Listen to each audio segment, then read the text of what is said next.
The city lights blurred, merging into a tapestry of neon and shadows, a kaleidoscope of fleeting moments, each one more transient than the last.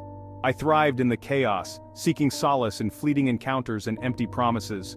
The nightlife was my sanctuary, a place where I could lose myself in the crowd.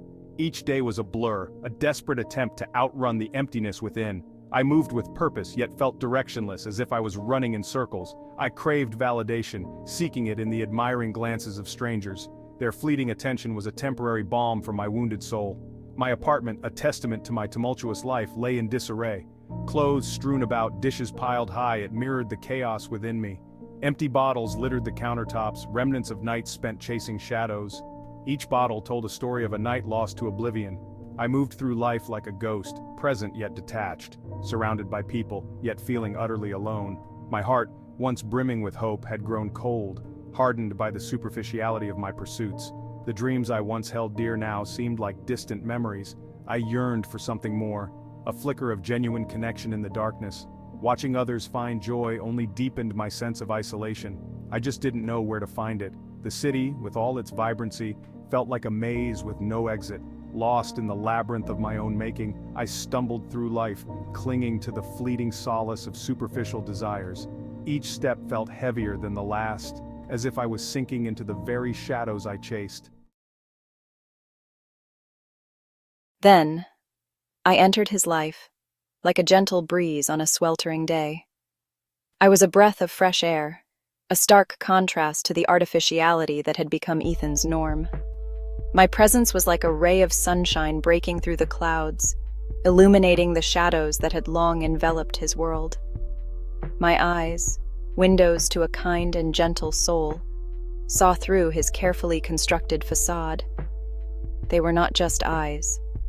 They were beacons of empathy and understanding, piercing through the layers of pretense he had built around himself.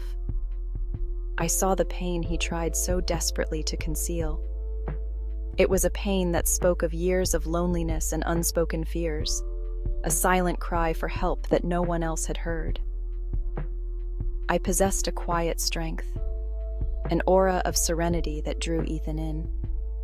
My calmness was like a tranquil lake, offering him a refuge from the stormy seas of his emotions.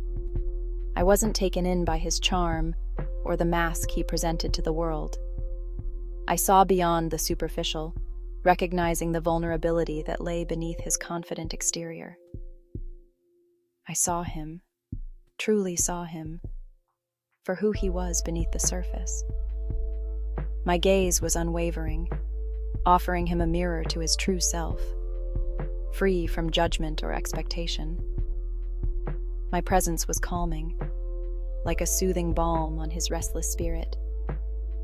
It was as if my very being exuded a sense of peace that he had long forgotten existed. I spoke of simple joys, of finding beauty in the mundane, of a love that ran deeper than fleeting desire. My words were like a gentle melody, reminding him of the simple pleasures that life had to offer. Ethan, accustomed to the fleeting and superficial, found himself drawn to my light. It was a light that promised more than just a momentary escape. It offered a glimpse of a life filled with genuine connection and lasting happiness.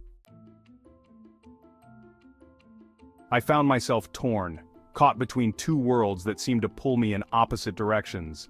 Maya's presence was a beacon of hope, a glimpse of a life I craved but feared I didn't deserve. Her warmth and kindness were like a light in the darkness, showing me what could be if I dared to reach out. Yet the allure of my old life, with its empty promises and fleeting pleasures, still held a powerful sway. The nights filled with superficial laughter and temporary highs were hard to let go of, even though they left me feeling hollow.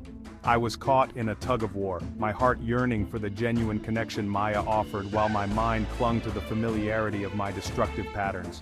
Old habits die hard, and the comfort of the known, even if painful, was difficult to abandon. The fear of vulnerability, of exposing my true self, was a powerful force. It was easier to hide behind a mask than to face the possibility of rejection or failure. I pushed Maya away, retreating into the shadows of my past. The safety of isolation seemed preferable to the risk of opening up. The thought of change, of confronting my demons, was daunting. It felt like standing at the edge of a precipice, unsure if I would fall or fly. I sought solace in the familiar numbness of fleeting encounters, but the emptiness remained, a constant reminder of my internal struggle. No matter how much I tried to escape, the battle within my soul raged on, leaving me in a perpetual state of unrest. Despite his resistance, I refused to give up on him. My words, spoken with quiet strength and unwavering belief, chipped away at the walls he had so carefully erected. I held up a mirror to his soul, forcing him to confront the pain he had been running from. "You are worthy of love, Ethan," I said, my voice soft yet firm. "Don't let your past dictate your future. You are capable of so much more than you allow yourself to believe." My words were like a lifeline, a beacon of hope in the darkness he had created. I saw his potential, the good that lay buried beneath layers of hurt and self-doubt. My faith in him, unwavering and true, planted a seed of hope in his heart.